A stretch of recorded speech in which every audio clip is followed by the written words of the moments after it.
Sabbath shalom. అందరు Sabbath దినంలో ఆయన వాక్యం వినడానికి కొరకు సిద్ధంగా ఉన్నారనుకుంటున్నాము. అనుదిన కృపలో వస్తున్న లేఖనాల చేత పరమ తండ్రిని మీరు అత్యధికంగా ఆయన యొక్క శక్తిని, ఆయన ప్రభావాన్ని పొందుకుంటూ ఆయన కృపలో భద్రపరచబడుతూ ఆయన సన్నిధిలో సంతోషిస్తున్నారనుకుంటున్నాము. కాబట్టి ఈ దినం కూడా ఈ సబ్బాత్ దినమున ఉదయకాల సమయంలో లేఖన భావం చూసుకుంటే యెషయా గ్రంథము 42వ అధ్యాయములో ఆ పరమ తండ్రి ఆయన ఈ విధంగా సెలవిస్తూ వస్తున్నాడు. 6-7 వచనాలలో ఆయన అన్యజనులకు వెలుగుగా నిన్ను నియమించి ఉన్నాడు.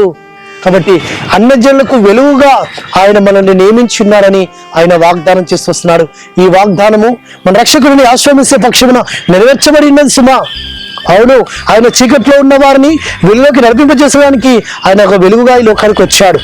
కాబట్టి ఆ వెలుగైన యెహోవా మెస్సీయ మనల్ని కూడా చీకట్లో నుంచి వెలుగును నడిపింపజేసి మనల్ని అనేకులను వెలుగునొద్దకు నడిపించడానికి ఒక పాత్రగా వాడబడాలని, ఒక సాధనగా వాడబడాలని, మనము కూడా అనేకులను ఆ వెలుగునొద్దకు నడిపించి అనేకులను వెలుగులో స్థిరపరచడానికి కొరకు మనల్ని పరమ తండ్రి వెలుగుగా నియమిస్తూ వస్తుంటున్నాడు. అన్ని జనులకు వెలుగుగా నేను నియమించున్నానని వాగ్దానం చేసిన వాగ్దానమును మోషే పక్షములకు నెరవేర్చాడు.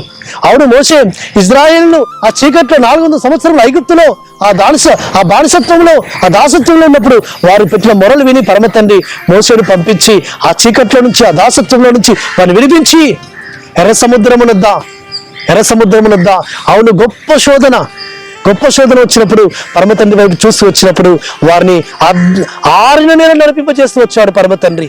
6 నెలలు. కాబట్టి పరమ తండ్రికి మోషేను నియమిస్తూ వచ్చాడు. మోషే, నేను ఐగుప్తులో నా ప్రజలను ఇశ్రాయేలుకు పంపిస్తున్నాను, వెలుగుగా నేను పంపిస్తున్నాను, నువ్వు వెలుగుకరంగా ఉంటావు, అనేకులు వెలుగుకి నడిపిస్తావు. కాబట్టి ఆ వెలుగైన యెహోవాయే తన వెలుగును మన మీద ప్రకాశింపజేసి మనల్ని కూడా అనేకులకు ఆయన వెలుగును ప్రసరింప చేయడానికి కొరకు, అనేకులలో తన వెలుగును గురించి ప్రకటించడానికి కొరకు మనల్ని కూడా వెలుగుగా నియమిస్తూ వస్తుంటున్నారు. కాబట్టి అన్యజనులకు వెలుగుగా నేను నియమించున్నానని పరమతని చేసిన వాగ్దానమును మన జీవితంలో కూడా నెరవేర్చబడాలని పరమతని ఆశపడుతున్నాడు సుమా.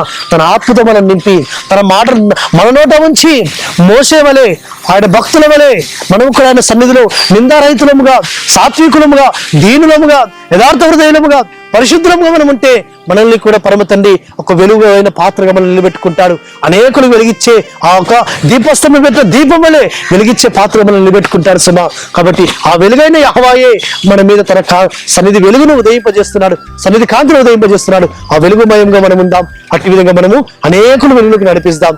అట్టి విధమైన కృప పరమ తండ్రి మన మీద విస్తరింప చేయను గాక. ప్రార్థన చేసుకుందాం. పరలోకందరమ తండ్రి, సర్వోన్నత జీవాధిపతి, అవును తండ్రి, అన్ని జనులకు వెలుగుగా నేను నియమించున్నానని ఇచ్చిన వాగ్దానమును మా పక్షాన్ని కూడా మీరు నెరవేర్చడానికి సిద్ధంగా ఉన్నారు నాయన. మేము ఆ విధంగా తండ్రి ఉండడానికి సహాయం చేయమని ప్రార్థిస్తూ విన్న వాక్యం హృదయాలు ఫలింప చేయమని యెహోవా మెస్సీయ నామమున స్తుతించి ప్రార్థించి వేడుకుంటున్నాము తండ్రి. ఆమేన్.